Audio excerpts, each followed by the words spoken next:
Hello guys, ഇന്നത്തെ വീഡിയോയിൽ നമ്മൾ പഠിക്കാൻ പോകുന്നത് ഡിമെൻഷ്യയെ കുറിച്ചാണ്. എന്താണ് ഡിമെൻഷ്യ, എന്തുകൊണ്ടാണ് ഡിമെൻഷ്യ ഉണ്ടാകുന്നത്, ഡിമെൻഷ്യ ഉള്ള ആളുകളിലെ ലക്ഷണങ്ങൾ എന്തൊക്കെയാണ്, നമുക്ക് ഇങ്ങനെയുള്ള രോഗികളെ എങ്ങനെ മാനേജ് ചെയ്യാം എന്നതിനെ കുറിച്ചാണ്. എന്താണ് ഡിമെൻഷ്യ? നമുക്കറിയാം, പ്രായമായ ആളുകളിൽ വരുന്ന ഓർമ്മക്കുറവിനെയാണ് നമ്മൾ കൂടുതലായിട്ടും ഡിമെൻഷ്യ എന്ന് പറയുന്നത്. നമ്മൾ മനസ്സിലാക്കേണ്ട ഒരു കാര്യം എന്തെന്ന് വെച്ചാൽ, ഡിമെൻഷ്യ ഒരിക്കലും ഒരു രോഗമല്ല. ഒരു രോഗങ്ങളുടെ എന്താ പറയുക, നമുക്ക് പ്രായമാകുമ്പോൾ വരുന്ന ഒരുപാട് അസുഖങ്ങളുണ്ട്. ഇതുകൊണ്ടൊക്കെ വരുന്ന നമ്മുടെ കോഗ്നിറ്റീവ് ആയിട്ടുള്ള ഡിക്ലൈനെയാണ് നമ്മൾ ഡിമെൻഷ്യ എന്ന് പറയുന്നത്.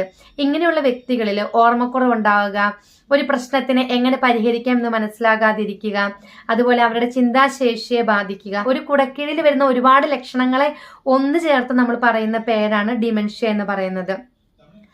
ഈ ഡിമെൻഷ്യ വരുന്ന ആളുകളിൽ ഓർമ്മക്കുറവ് വരുന്നു. ഇങ്ങനെ ഓർമ്മക്കുറവ് വരുന്നത് കൊണ്ട് തന്നെ അവരുടെ ദൈനംദിന ജീവിതത്തിലെ പ്രവർത്തികൾ അവർക്ക് ഒറ്റയ്ക്ക് ചെയ്യാൻ സാധിക്കാതെ വരുന്നു.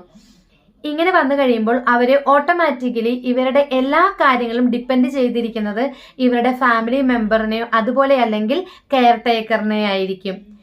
ഇനി എന്തെല്ലാം കൊണ്ടാണ് നമുക്ക് ഡിമെൻഷ്യ വരുന്നതെന്ന് നോക്കാം. ആദ്യമായി തന്നെ അൾഷിമേഴ്സ് രോഗികളിൽ ഡിമെൻഷ്യ വരുന്നുണ്ട്. രണ്ടാമതായി തന്നെ ഏതെങ്കിലും രീതിയിലുള്ള ബ്ലഡ് ക്ലോട്ടുകളോ അല്ലെങ്കിൽ ബ്ലീഡിങ്ങോ തലച്ചോറിനകത്തുണ്ടെങ്കിൽ അത് ഡിമെൻഷ്യയ്ക്ക് ഒരു കാരണമാകുന്നുണ്ട്. അമിതമായി ഉപയോഗിക്കുന്ന ഡ്രഗ്സ്, ആൽക്കഹോൾ എല്ലാം ഡിമെൻഷ്യയ്ക്ക് കാരണമാകും. ഏതെങ്കിലും രീതിയിലുള്ള അസുഖങ്ങൾ, പ്രായാധിക്യത്താൽ വരുന്ന അസുഖങ്ങളായ പാർക്കിൻസൺസ് ഡിസീസ്, ഹെപ്പാറ്റിക് എൻസെഫലോപ്പതി, ഇങ്ങനെയുള്ള അസുഖങ്ങളും ഡിമെൻഷ്യയ്ക്ക് കാരണമാകുന്നുണ്ട്. അടുത്തതായിട്ട് ഡിമെൻഷ്യ രോഗികളിലുള്ള സൈൻസ് ആൻഡ് സിംറ്റംസ് എന്താണെന്ന് നോക്കാം. നമ്മൾ പറഞ്ഞതുപോലെ തന്നെ ഇവിടെ ഏറ്റവും പ്രധാനമായിട്ടും വരുന്നത് മറവി തന്നെയാണ്. അവരുടെ പേര് മറന്നു പോവുക, അവരുടെ സഹോദരങ്ങൾ അല്ലെങ്കിൽ അവരുടെ മക്കൾ, അങ്ങനെയുള്ള ആളുകളുടെ പേരുകൾ മറന്നു പോവുക, സ്ഥലം, അതുപോലെ തന്നെ സമയം, ഇതെല്ലാം മറന്നു പോകുന്നുണ്ടാകും. രണ്ടാമതായിട്ട് കൺഫ്യൂഷൻ ഉണ്ടാകും. ഈ കൺഫ്യൂഷൻ വരുന്നത് കൊണ്ട് തന്നെ അവർക്ക് പൈസ കൈകാര്യം ചെയ്യുന്നതിലുള്ള പ്രശ്നങ്ങൾ നേരിടുന്നുണ്ട്. ദൈനംദിന ജീവിതത്തിലെ കാര്യങ്ങൾ മറന്നു പോകും. ഈവൻ അവർ ഭക്ഷണം കഴിച്ച് ഒരു 10 മിനിറ്റ് കഴിഞ്ഞ് കഴിയുമ്പോൾ ചിലപ്പോൾ അവർ മറന്നു പോകും. അവർ ഭക്ഷണം കഴിച്ചിട്ടുണ്ടോ എന്ന് സംശയം വരും. അതുപോലെ അവർ കുളിക്കാൻ മറന്നുപോകും, മരുന്ന് കഴിക്കാൻ മറന്നുപോകും. ഇങ്ങനെ മറവി അവരുടെ ഒരു സന്തത സഹചാരിയായി കൂടെ ഉണ്ടാകും. അതുപോലെ തന്നെ ഒരേ കാര്യത്തിനെ കുറിച്ച് തന്നെ റിപ്പീറ്റഡ് ആയിട്ട് സംസാരിക്കുക, ഒരു സാധനം എവിടെയാണ് വെച്ചതെന്ന് മറന്നുപോയിട്ട് പിന്നെയും റിപ്പീറ്റഡ് ആയിട്ട് അത് അന്വേഷിച്ചു കൊണ്ടിരിക്കുക, ഇതൊക്കെയാണ് പ്രധാനമായിട്ടും വരുന്ന ലക്ഷണങ്ങൾ. അത് കൂടാതെ തന്നെ ഉറക്കത്തിലുള്ള പോരായ്മകളും ഇങ്ങനെയുള്ള രോഗികളിൽ കണ്ടുവരുന്നുണ്ട്. ഇനി ഇങ്ങനെയുള്ള രോഗികളെ നമുക്ക് എങ്ങനെ പരിചരിക്കാം എന്ന് നോക്കാം. ആദ്യമായി തന്നെ അവർക്ക് മറവിയുണ്ട്. അതുകൊണ്ട് തന്നെ നമ്മൾ ഇടയ്ക്കിടയ്ക്ക് അവരെ ഓർമ്മപ്പെടുത്തിക്കൊണ്ടിരിക്കണം. അവരുടെ പേര്, അവരുടെ സ്ഥലം, അതുപോലെ തന്നെ സമയം, ദിവസം, ഇതെല്ലാം ഇടയ്ക്കിടയ്ക്ക് ഓർമ്മപ്പെടുത്തിക്കൊണ്ടിരിക്കണം. ഇങ്ങനെ ഓർമ്മപ്പെടുത്തുവാനായിട്ട് നമുക്ക് സമയത്തിന് വേണ്ടി ക്ലോക്ക്, ദിവസത്തിന് വേണ്ടി കലണ്ടർ, ആളുകളും സ്ഥലങ്ങളും ഓർമ്മിപ്പിക്കുന്നതിന് വേണ്ടിയിട്ട് ആൽബംസ്, മൊബൈൽ ഫോൺസ് ഒക്കെ നമുക്ക് ഉപയോഗിക്കാനായിട്ട് പറ്റും. രണ്ടാമതായിട്ട് ഇവർക്ക് മറവി ഉള്ളത് കൊണ്ട് തന്നെ നമുക്കും അതുപോലെ തന്നെ അവർക്കും ഹാനികരമായ, അതായത് ഉപദ്രവം ചെയ്തേക്കാവുന്ന ഒബ്ജക്ട്സ് അവരുടെ കൺമുൻപിൽ നിന്ന് മാറ്റിവെക്കണം. അതായത് കത്തി, ഫോർക്ക്, അതുപോലെ തന്നെ മെഡിക്കേഷൻസ് എല്ലാം നമ്മൾ അവരിൽ നിന്ന് മാറ്റിവെക്കാനായിട്ട് ശ്രദ്ധിക്കണം.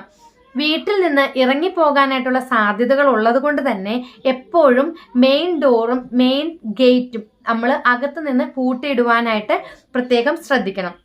അതുപോലെ തന്നെ നമുക്ക് എന്തെങ്കിലും അലാംസോ അതുപോലെ സെൻസേഴ്സോ ഗേറ്റിലോ അല്ലെങ്കിൽ ഡോറിലോ ഒക്കെ നമുക്ക് വെക്കാവുന്നതാണ്. അതുപോലെ തന്നെ മറവി ഉള്ളത് കൊണ്ട് ഞാൻ പറഞ്ഞു, ഇവരെ ഇറങ്ങിപ്പോവാനൊക്കെ ആയിട്ടുള്ള സാധ്യതകളുണ്ട്.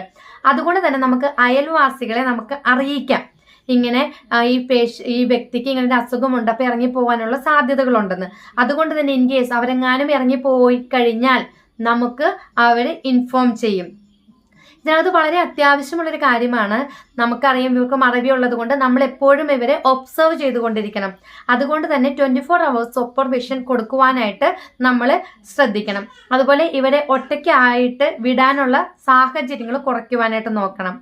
നിങ്ങൾ അവരോടൊപ്പം താമസിക്കുന്ന കൂട്ടത്തിൽ നിങ്ങൾക്ക് മനസ്സിലാകും ഏതെല്ലാം സ്ട്രെസ്ഫുൾ ആയിട്ടുള്ള എൻവയോൺമെന്റ് ആണ് അവർക്ക് ഇതുപോലെയുള്ള പ്രോബ്ലംസ് ഉണ്ടാകുന്നതെന്ന്.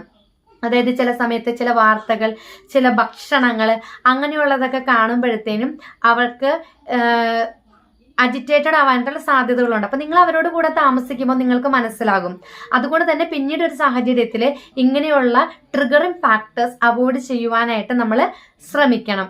അടുത്തതായിട്ട് അവർക്ക് ഇഷ്ടമുള്ള ഗെയിംസ് അല്ലെങ്കിൽ അവർക്ക് ചെയ്യാൻ ആഗ്രഹമുള്ള കാര്യങ്ങൾ ചെയ്യുവാനായിട്ട് നമുക്ക് അവസരങ്ങൾ ഉണ്ടാക്കി കൊടുക്കാം. TV കാണുന്നത് ഇഷ്ടമാണെങ്കിൽ TV വെച്ച് കൊടുക്കാം, പാട്ട് കേൾക്കുന്ന ഇഷ്ടമാണെങ്കിൽ പാട്ട് വെച്ച് കൊടുക്കാം, എന്തെങ്കിലും ഗെയിംസ് കളിക്കാൻ ഇഷ്ടമാണെങ്കിൽ അതിനുള്ള സാഹചര്യങ്ങൾ നമുക്ക് ഒരുക്കി കൊടുക്കാവുന്നതാണ്. അതുപോലെ തന്നെ ഇടയ്ക്കിടയ്ക്ക് ഫാമിലി വിസിറ്റ്, അതുപോലെ ഫ്രണ്ട് വിസിറ്റ് ഒക്കെ ചെയ്യുന്നത് അവർക്ക് കൂടുതൽ ഒരു ഫ്രഷ് മൈൻഡായിട്ട് ഇരിക്കാനായിട്ടും ഓർമ്മകൾ ഒരു പരിധി വരെ നിലനിർത്തുന്നതിനും സഹായിക്കും. അതുപോലെ തന്നെ അത്യാവശ്യമുള്ള കാര്യമാണ് അവർക്ക് പ്രോപ്പർ ആയിട്ടുള്ള റെസ്റ്റ് കൊടുക്കുക അല്ലെങ്കിൽ ഉറക്കം കൊടുക്കുക എന്നുള്ളത്. അവരുപയോഗിക്കുന്ന ഡ്രസ്സുകൾ മാക്സിമം സിബുള്ളതോ അതുപോലെ തന്നെ എലാസ്റ്റിക് ആയിട്ടുള്ളതോ ഉപയോഗിക്കാനായിട്ട് ശ്രമിക്കുക. ഇത്രയും കാര്യങ്ങളൊക്കെയാണ് നമുക്ക് ഡിമെൻഷ്യ ഉള്ള വ്യക്തികളെ നോക്കുമ്പോൾ ഉപയോഗിക്കാൻ പറ്റുന്ന ചെറിയ ചെറിയ കാര്യങ്ങൾ. വീഡിയോ യൂസ്ഫുൾ ആയെന്ന് വിചാരിക്കുന്നു. അടുത്ത വീഡിയോയിൽ പുതിയൊരു ടോപ്പിക്കുമായിട്ട് നമുക്ക് കാണാം.